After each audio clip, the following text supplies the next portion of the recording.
Good afternoon, welcome to Raj news. టెన్షాల్ని ఇక details చూస్తే అనుకున్నదే జరిగింది, ఊహించిందే నిజమైంది. ఎగ్జిట్ పోల్స్ ఎగ్జాక్ట్ రిజల్ట్స్ అవుతున్నాయి. తెలంగాణ పురపోరులో కాంగ్రెస్ టాప్ గేర్ లో దూసుకెళ్లింది. అర్బన్ ఓటర్లు సరిలేరు మీకెవరు అంటూ రేవంత్ పాలనకు జై కొట్టారు. ఆయన నాయకత్వాన్ని కోరుకుంటున్నారు పట్టణ ప్రజలు. అటు గులాబీ ఇటు కాషాయ పార్టీని కాదంటూ సర్పంచ్ ఎన్నికల ఫలితాల మాదిరిగానే మున్సిపల్ ఫలితాలను అందించారు.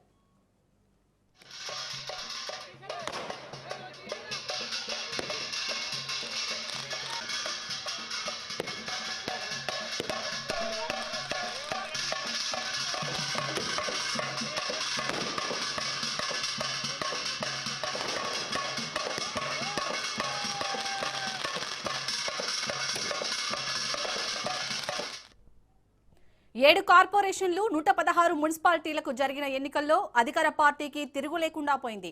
మున్సిపాలిటీలు కార్పొరేషన్లలో క్లీన్ స్వీప్ దిశగా హస్తం నిలిచింది. మున్సిపల్ ఎన్నికల విజయం కాంగ్రెస్ శ్రేణుల్లో ఉత్సాహాన్ని నింపుతోంది. మున్సిపల్ రిజల్ట్స్ తెలంగాణలో హస్తానికి తిరుగులేదని స్పష్టం చేస్తూనే అదే సమయంలో ముఖ్యమంత్రి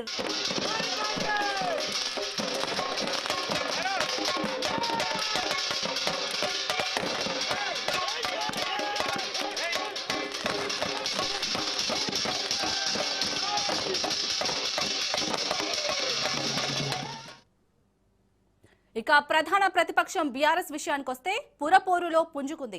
అధికార పార్టీకి ధీటుగా గట్టి పోటీ ఇచ్చింది. మున్సిపల్ ఎన్నికల ఫలితాల్లో సింగిల్ డిజిట్ కే పరిమితమైంది కారు.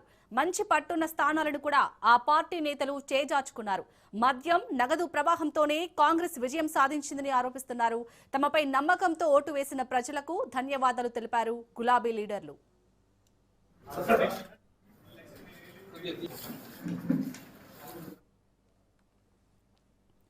ఇక తెలంగాణలో తామే ప్రత్యామ్నాయమని చెప్పుకుంటున్న బీజేపీ కూడా మున్సిపల్ ఎన్నికల్లో ప్రభావం చూపలేకపోయింది.